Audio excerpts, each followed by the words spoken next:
Salut tout le monde, c'est Romain. On se retrouve aujourd'hui dans une pièce que je vous ai encore jamais présentée. J'ai évolué au fur et à mesure. Pour les plus anciens sur la chaîne qui sont abonnés, vous m'avez connu dans une toute petite chambre, ensuite dans un bureau-chambre, ensuite dans un salon, espace multimédia. Il y a de ça 2 ans dans une vidéo setup, ça fait déjà bientôt 2 ans. On va se retrouver, pas d'inquiétude, prochainement dans une vidéo setup. Vous allez voir, mais vous avez déjà pu voir dans quelques vidéos, quelques petits teasings. Aujourd'hui, il s'agit de ma première salle home cinéma. Ouais non mais je me gratte la tête, je réalise pas encore beaucoup, c'est assez dingue. J'ai gardé avec moi la télé OLED LG que vous connaissez puisque je l'avais déjà présentée dans un autre setup il y a justement de ça 2 ans. Une télé OLED 65 pouces de chez LG, Smart TV, donc télé connectée évidemment, compatible Dolby Vision. C'est la folie, enfin voilà, Ultra HD, 4K, c'est juste, je suis ravi. Autant vous dire que quand je suis allé récemment à Berlin découvrir les autres modèles, c'était incroyable, l'expérience qu'on a pu partager ensemble. Je vous relaisse évidemment la vidéo en description. Je crois qu'on est presque à 500 000 vues, c'est incroyable d'avoir autant pu toucher de monde en parlant de 8K et d'upscale, c'est un sujet ultra intéressant. Dans cette pièce-là, forcément c'est une pièce un peu minimaliste, puisque j'avais pas non plus une place folle, j'ai pas un château, tu vois, mais je suis quand même super content d'avoir pu dédier une pièce à l'expérience audiovisuelle. J'ai pu, du coup, au niveau du confort, m'équiper grâce à ces discounts que je remercie. Ils ont pas sponsorisé la vidéo et autres, mais je leur ai demandé tout simplement s'ils étaient chauds pour m'envoyer les sièges qui sont juste derrière moi. Ils sont à moins de 200 €, ce sont des sièges couplés ensemble, on peut pas les séparer, mais c'est juste génial. Tu peux soit t'asseoir, soit te mettre en position allongée, et en plus de ça, tu as la petite option Kéké Tuning. Évidemment, il y aura tous les liens dans la description de tous les produits dont je parle. On a parlé un petit peu d'image, je vais y revenir juste après en parlant des sources, tout simplement, que je positionne là sur l'écran juste derrière moi. Pourquoi j'ai choisi une télé plutôt qu'un vidéoprojecteur? Vous allez peut-être pouvoir vous poser la question. Tout simplement parce qu'au niveau déjà du recul, ça peut peut-être faire un peu ridicule en plan vidéo, je sais pas ce que vous en pensez, mais je vous assure qu'en tout cas au niveau du recul, au réel, on est vraiment super bien installé. Florian pourra le témoigner, il est juste derrière la caméra, il pourra vraiment le témoigner. On a maté un petit morceau de film ensemble tout à l'heure. Ça le fait vraiment bien et on a l'impression en tout cas d'avoir le même recul. Vous savez qu'au cinéma, par rapport au recul qu'on a et à l'énorme écran qu'on a devant nous, un 65 pouces avec 1 mètre, à peu près 1m30, 1m50 de recul, c'est vraiment la folie au niveau de l'immersion. C'est pour ça que j'ai pas souhaité m'équiper d'un vidéoprojecteur, et également au niveau de la luminosité, je suis vraiment fan lorsqu'on est dans le noir complet, même si aujourd'hui ils font de super belles choses dont on avait aussi pu parler récemment sur la chaîne au niveau des vidéos proches. J'ai souhaité conserver mon écran TV dans cette pièce-là. Parlons un petit peu de son, et c'est la chose que je maîtrise le moins. Je me suis beaucoup renseigné parce que je me suis dit, au final, si tu mets une super télé, des super haut-parleurs, Dolby Atmos, Dolby Vision et autres, mais que t'as de l'écho de ouf et que quand tu clapes, ça résonne, ça sert pas à grand chose, tu vois, au niveau de l'expérience. Je me suis dit, du coup, et je me suis concentré, qu'est-ce qui pourra le mieux faire l'affaire pour étouffer un petit peu le son quand il va résonner, quand il va taper sur certaines parois, pour éviter qu'il résonne dans tous les sens. Je me suis équipé de ce que vous voyez derrière moi, c'est pas un rideau tout simple de bonne maman, c'est un rideau acoustique de la marque Offa. Celui-ci, je me le suis procuré chez Thomann, je crois qu'il est dispo aussi sur Amazon ou c'est discount encore une fois. Mais ce rideau-là, la particularité qu'il a, c'est qu'en plus de venir vraiment occulter la lumière, il va venir absorber vraiment une grosse partie du son. Ils vous le vendent comme si il allait atténuer de moins 10 décibels les résonances qu'il peut y avoir dans une pièce. Alors, je suis pas professionnel, je peux pas vous dire que oui, c'est le cas. En attendant, l'expérience a totalement changé lorsque je mets le rideau ou lorsque je ne le mets pas. Et vraiment, on sent vraiment une différence, un son un peu plus grave, un peu plus étouffé. Je sais pas comment l'expliquer d'un point de vue vraiment purement amateur, mais ça vaut le coup. Et évidemment, si vous n'avez pas 6 mètres de haut plafond, ça vaut vraiment le coup, je pense. Pour 300 €, c'est un investissement. Voilà, faut pas le voir comme un achat, un truc, je vais faire une salle de cinéma ce week-end,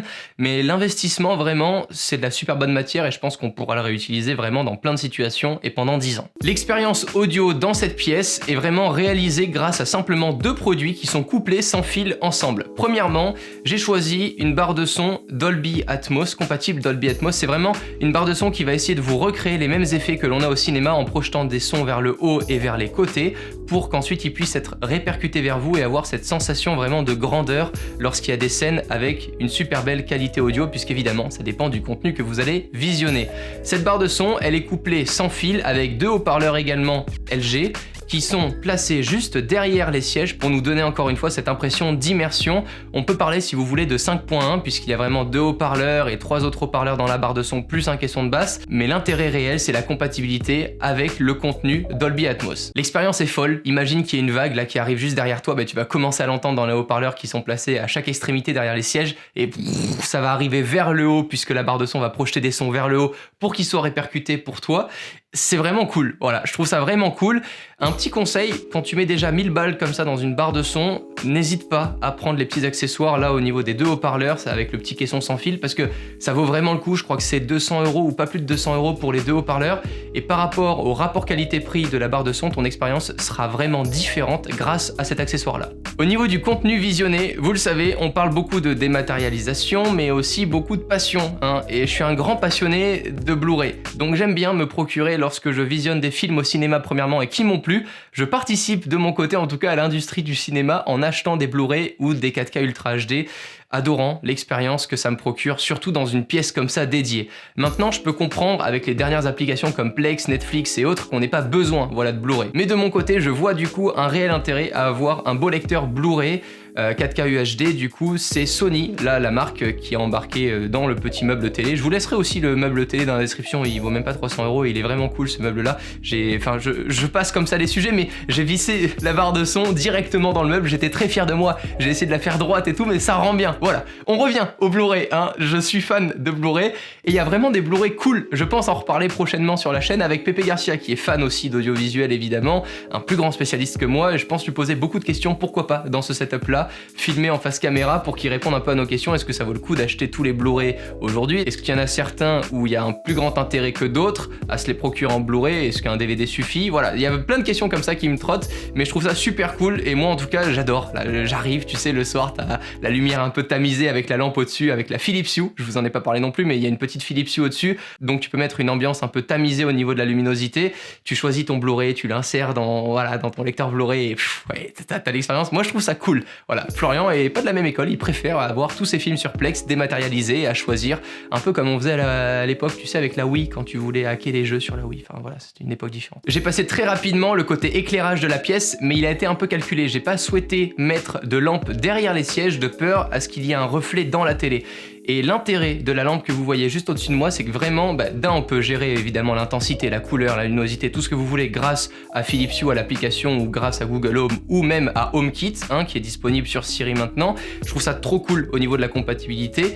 Donc on peut faire beaucoup de choses, et la sorte d'abat-jour là qui est mis autour, la bulle là, elle est vachement opaque. Donc ça évite, voilà, à ce que j'ai une lumière qui pète sur mes yeux et qui m'empêche d'avoir la meilleure expérience au niveau de la luminosité qui est projetée sur mon écran. Évidemment, je l'éteins quand je suis en pleine expérience de film, mais pour un petit, tu vois, Netflix and chill avec des sushis un soir, c'est plutôt sympa d'avoir quand même une lumière dans la pièce. On termine par la petite expérience de jeu qui prend tout de même une micro-place dans ma vie, même si je joue pas beaucoup. La Xbox One X est positionnée juste à l'arrière de l'écran, je l'ai mise un peu à l'arrache là récemment, mais je suis très content, voilà, quand tu joues à FIFA, voilà, avec un bel écran UHD, avec l'expérience des joueurs et tout, et en plus de ça, avec un son qui est vraiment à 360 degrés dans cette pièce, je trouve ça trop cool. Donc l'expérience de jeu est folle également. J'espère que cette petite découverte vous aura plu. Je sais pas du tout ce que vous allez penser de ce setup là, est-ce que vous allez être très critique, est-ce que vous allez pas aimer?